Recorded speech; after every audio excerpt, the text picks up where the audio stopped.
தளபதி விஜய் தற்போது நடித்து வரும் வாரிசு திரைப்படம் ஜனவரி 12ஆம் தேதி பொங்கல் பண்டிகை முன்னிட்டு வெளியாக உள்ள நிலையில் இந்த படத்தில் இடம்பெற்றுள்ள 2வது சிங்கிள் பாடல் ரிலீஸ் குறித்த அறிவிப்பு தற்போது வெளியாகியுள்ளது. நடிகர் விஜய் பீஸ் படத்தை தொடர்ந்து இயக்குனர் வம்சி இயக்கத்தில் வாரிசு திரைப்படத்தில் நடித்து வருகிறார். இந்த படத்தில் இவருக்கு ஜோடியாக ராஷ்மிகா மந்தனா நடித்துள்ளார்.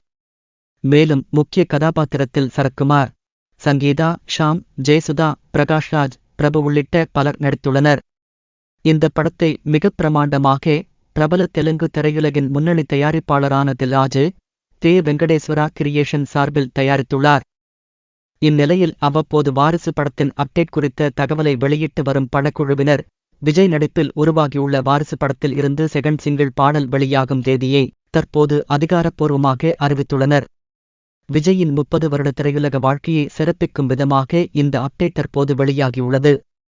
வாரிசு படத்தில் இடம்பெற்றுள்ள தளபதி என்கிற 2வது சிங்கிள் பாடல் டிசம்பர் 4ஆம் தேதி சரியாக 4 மணிக்கு வெளியாகும் என படக்குழுவினர் அறிவித்துள்ளனர். இந்த பாடல் அறிவிப்பு குறித்த போஸ்டரில் செஸ் காயினில் உள்ள ராஜாவின் உருவ பிரதிபலிப்பும் அதை சுற்றி அக்னி ஜுவாலைகள் கொழுந்துவிட்டு எரிவது போல் உள்ளது. இதை பார்த்து ரசிகர்கள் அடுத்த சிங்கிள் பாடலில் தளபதி தீயாக வரப்போகிறார் என கொண்டாடி வருகின்றனர். ஏற்கனவே வெளியான முதல் சிங்கிள் பாடலான ரஞ்சிதமே பாடல் பல சர்ச்சைகளில் சிக்கினாலும் ரசிகர்கள் மத்தியில் நல்ல வரவேற்பை பெற்று யூடியூப் பக்கத்தில் 75 மில்லியன் பார்வையாளர்களால் பார்க்கப்பட்டு சாதனை படைத்திருக்கும் நிலையில் தற்போது விஜயின் அடுத்த பாடலை தமன் இசையில் கொண்டாட காத்திருக்கின்றனர் ரசிகர்கள்.